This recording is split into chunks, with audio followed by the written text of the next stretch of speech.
Senang rasanya, puji Tuhan, untuk saat yang indah ini kita boleh belajar sedikit lagi firman Tuhan melalui pelajaran sekolah sahabat kita. Saya mendoakan kita semua yang sedang menonton ini boleh berada dalam keadaan yang sehat dan juga baik.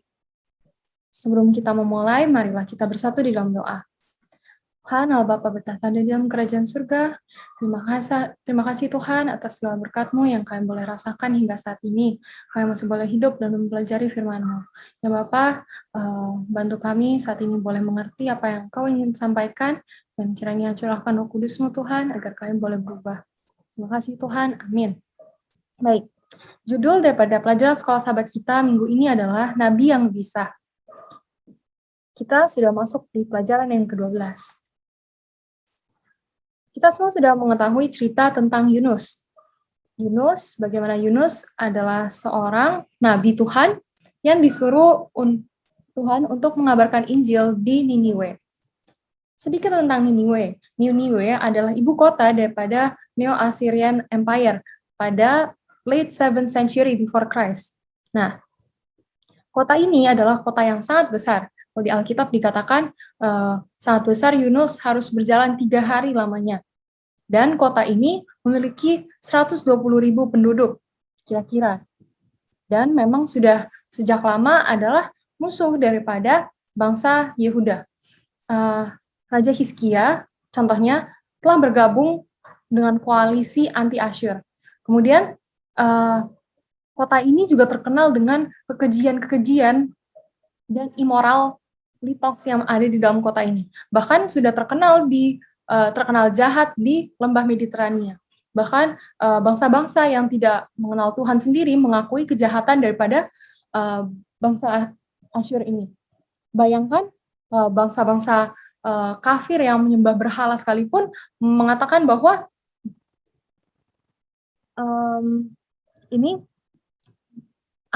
bangsa Asyur adalah besar, great, lawless, tidak punya hukum, dan ruined city. Artinya begitu banyak kejahatan-kejahatan immoral yang teman-teman bisa cari sendiri.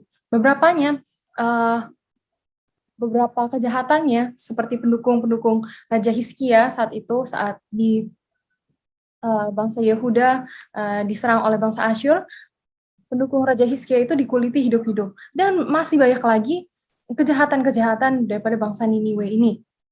Kemudian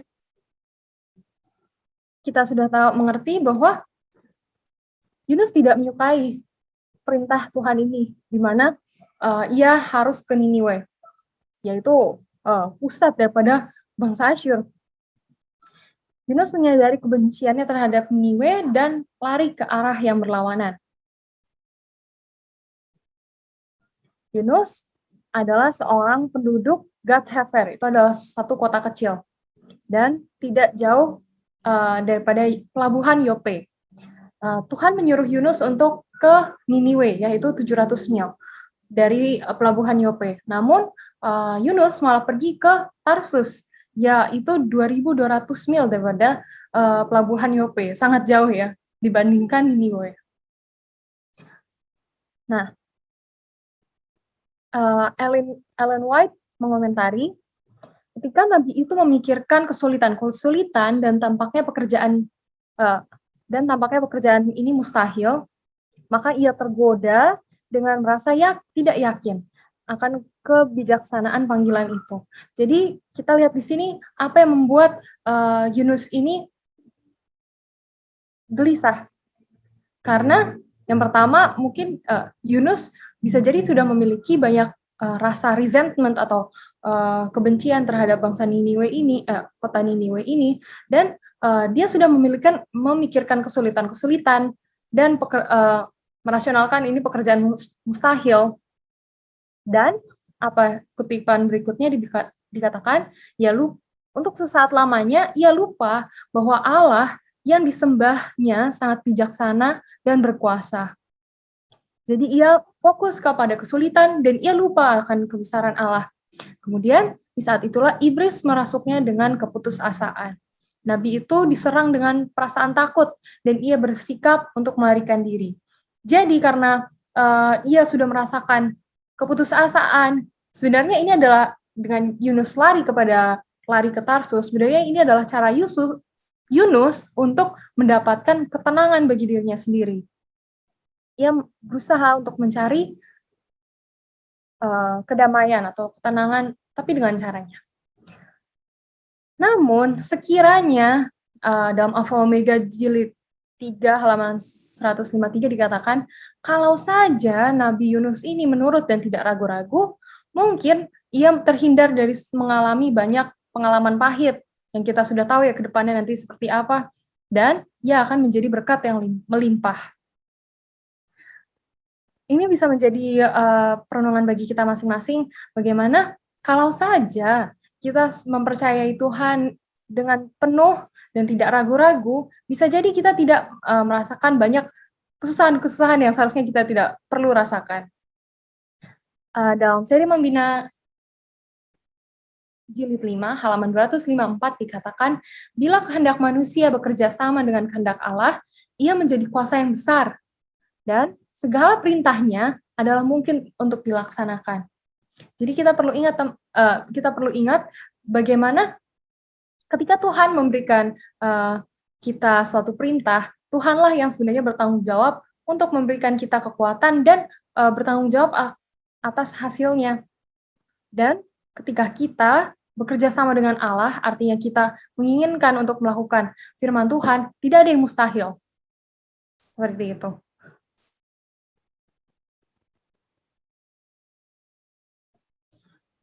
Akhirnya Yunus lari ke Tarsus.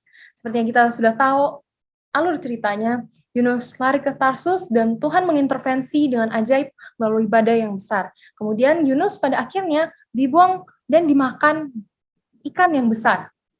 Di sini Yunus memperoleh 3 hari secara paksa di dalam perut ikan untuk merenungkan hubungannya dengan Allah. Untuk teknisnya 3 hari, kita mengetahui perhitungan daripada bangsa Yahudi 3 hari bisa jadi bukan selalu 3 kali 24 jam ya, sama seperti kematian Yesus dikatakan 3 hari. Nah, itu hanya teknisnya. Di sini kita bisa belajar bagaimana terkadang kita harus dibawa ke tempat di mana kita tidak memiliki apapun, jauh dari apapun, untuk bergantung kepada Tuhan secara sepenuhnya. Seperti Yunus ini, dia baru ketika dia berada di perut ikan, dia baru merasakan ketergantungannya penuh kepada Tuhan, dan barulah saat itu dia merenungkan akan kebaikan Tuhan dan hubungannya dengan Allah. Ini bisa jadi seperti kita, seperti kita. Bagaimana terkadang dalam pencobaan atau hal-hal yang sulit yang kita alami, terkadang mungkin kita hanya perlu kembali menjauhi diri kita dari segala hal yang mengganggu, mendistraksi, dan kita fokus kepada Tuhan. Kita fokus kepada hubungan kita kepada Tuhan.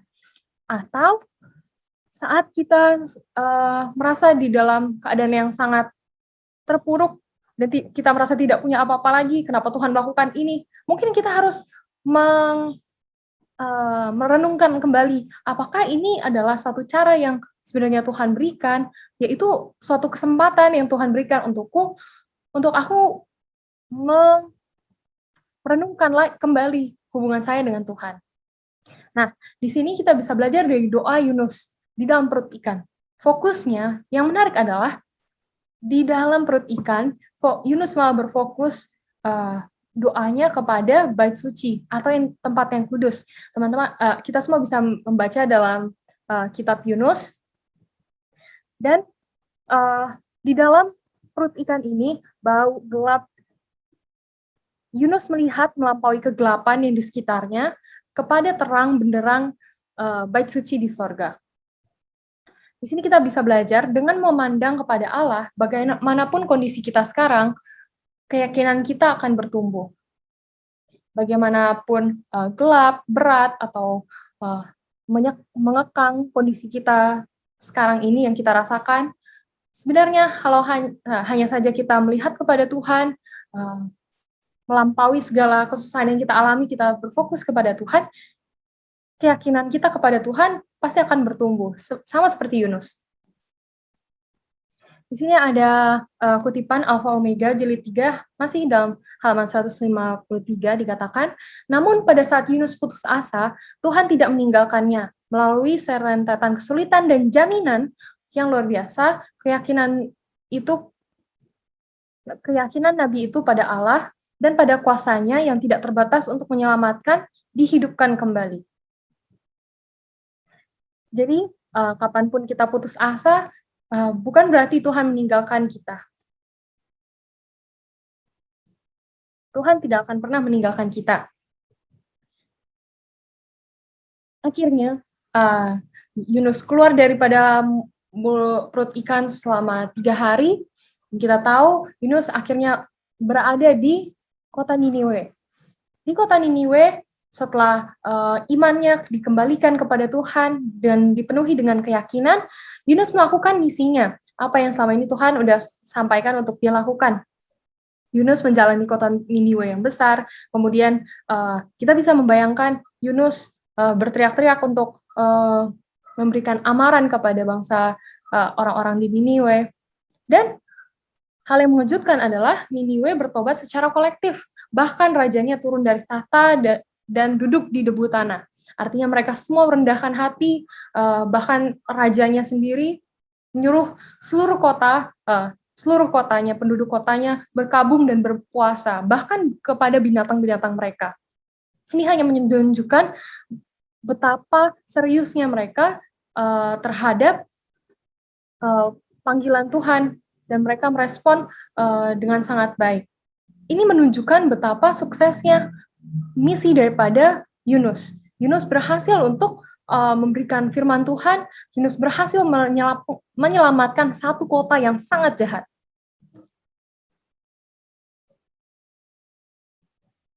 Namun, kita mengetahui Yunus bukannya senang. Karena sebenarnya yang bekerja bukanlah Yunus untuk menobatkan mereka semua, namun itu adalah pekerjaan Tuhan. Yunus, yang dilakukan Yunus saat mengetahui bahwa bangsa Niniwe, kota Niniwe ini bertobat, Yunus malah bertobat dan bahwa Tuhan tidak jadi untuk menghancurkan kota ini, Yunus malah sangat kecewa, gelisah, dan marah. Dalam Yunus 3 ayat 10, ini adalah sebuah ekspresi nubuatan yang bersyarat. Kalau kita baca, ini adalah di mana Tuhan menyesal telah merencanakan untuk menghancurkan kota Niniwe. Yang membuat Yunus merasa kesal dan kecewa adalah ia merasa gagal. Artinya, ia sudah berkoar-koar bagaimana kota ini akan ditunggangbalikan oleh Tuhan, kota ini akan dihancurkan. Namun ketika Tuhan bilang tidak jadi dihancurkan karena mereka telah bertobat, Yunus ini merasa bodoh. Yunus merasa, wah berarti aku berkoar-koar itu seperti orang bodoh. Kemudian ia takut dianggap sebagai nabi palsu karena sesuatu yang dia kabarkan dengan sangat berani pada akhirnya tidak terjadi. Yunus tidak mengerti. Dan puji Tuhannya adalah Tuhan yang sangat adil, dan satu-satunya yang paling penting untuk Tuhan adalah keselamatan jiwa. Kita puji Tuhan karena Tuhan itu tidak seperti Yunus, karena penilaian Tuhan tidak sama dengan penilaian manusia, ya. Nah, di sini kita melihat betapa malah Yunus yang membuat masalah. Kota Niniwe yang dikatakan jahat, tidak bermoral, malah melakukan sesuai dengan rencana Tuhan. Sedangkan Yunus, Nabi Tuhan, malah yang membuat dari awal cerita ini, kita malah melihat Yunus yang lebih banyak melakukan masalah-masalah. Di sini kita belajar, ketika Allah menyuruh Yunus untuk datang dan mengabarkan Injil kepada kota Niniwe ini, sebenarnya Yunus sangat sama membutuhkan perjalanan misionaris ini sebanyak orang-orang Niniwe membutuhkan pesan misionaris. Jadi, ini adalah dua arah, ceritanya bukan hanya tentang kota Niniwe, penyelamatan kota Niniwe, tapi ini juga adalah penyelamatan Nabi Yunus.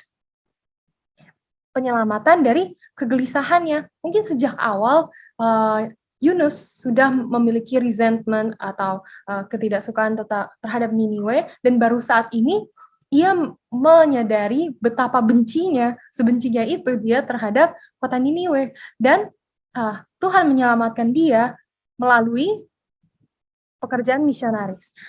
Dalam Yudas 1:21 dikatakan, peliharalah dirimu demikian dalam kasih Allah. Tapi bagaimana caranya? Kita baca terus dalam Yudas 1, dikatakan dengan cara menunjukkan belas kasihan, dengan cara menyelamatkan, dengan cara merebut mereka dari api.